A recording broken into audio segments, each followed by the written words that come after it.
Hi, thank you so much for tuning in to P2P Relates, where we talk about all things relationships. I'm Pat Renfro, and today I want to talk to you about the worthlessness of regret. If we're not careful, we can waste years regretting a thing.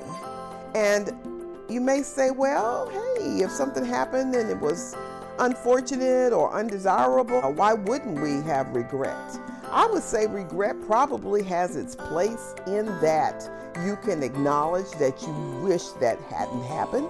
But regret is kind of like 2-3 layers down from sorry. I'm sorry that happened. Now, we should be apologetic. I'm talking about, in this particular case, for avoiding the regretful mindset. We don't need to have regret. We need to be cautious about how we got ourselves in that situation. If I go through something and I see where, wow, that didn't turn out the way I thought it would, and I really am sorrowful that I didn't get the results that I was after, or I'm sorry that I made that mistake, that part is necessary, because if we don't analyze how we found ourselves in those situations, then we're going to end up doing it again and again, which is foolishness. So we should spend time to figure out, wow, how did that happen? Where did that come from? What did I do for that to happen? How can I prevent that again? All those are great ways. But the regret piece, let me read to you what Webster says about regret. A feeling of sadness, repentance, or disappointment over something that has happened or been done. But the problem with regret is that if you're not careful, you can live in that for decades, for years. You can be sorry, apologetic, feeling like you lost so much you'll never get it back. Life is declined or decreased drastically in a very significant way because I endured this suffering. All those things are very dangerous places to go, because the reality is that's life. Life is challenging. Life will present a lot of options, but what you want is to move forward, to move on from it. I had a regret about my mom. She passed away, and at the time she passed away, I wasn't her greatest fan. I was not in a place of love and grace for my mom, and it wasn't until I went to the funeral and I saw that many people saw how wonderful she was. Many people saw her value, and yet I had judged her along the way, and I wasn't the wonderful, heartfelt, loving, kind daughter that I should have been when she was alive, because I had some judgments, some resentments that I felt like, were justified. And then I figure out how wonderful my mom actually was at the funeral.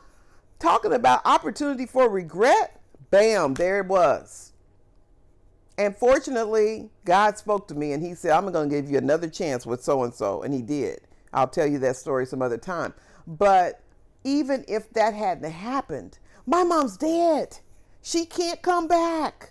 Am I going to die daily because I feel regret because my attitude was wrong?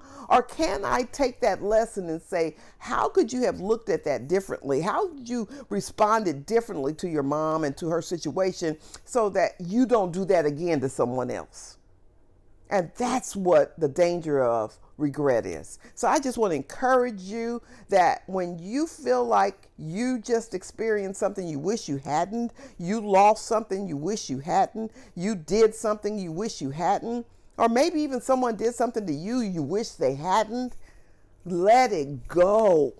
Process it enough to figure out how you found yourself in that situation, and then move on, and don't do it again, or don't experience it like that again, or address it better next time. There's always new opportunities for doing better, for doing different, for doing great. So just believe that you can have a good life. Think of what's wonderful and peaceful and opportunistically great and divine, how you can be a blessing to other people, all those good things. Think on the good things of life and walk away, run away from regret, because regret truly is worthless. It serves you nothing. It doesn't add any value. Once you've processed how you found yourself in that situation, move on. All right, hope this helped you. So hit the subscribe button so that you can get information about all things relationships on a regular basis. If you tap the bell when I do an upload, you'll get the notification, which is every Friday. And finally, give me a like. I always ask for those, like those, and I welcome your comments. And I thank you so much for your support, subscribers, and for those looking in. Have a wonderful week, and I'll see you next Friday. All righty, take care. No regrets.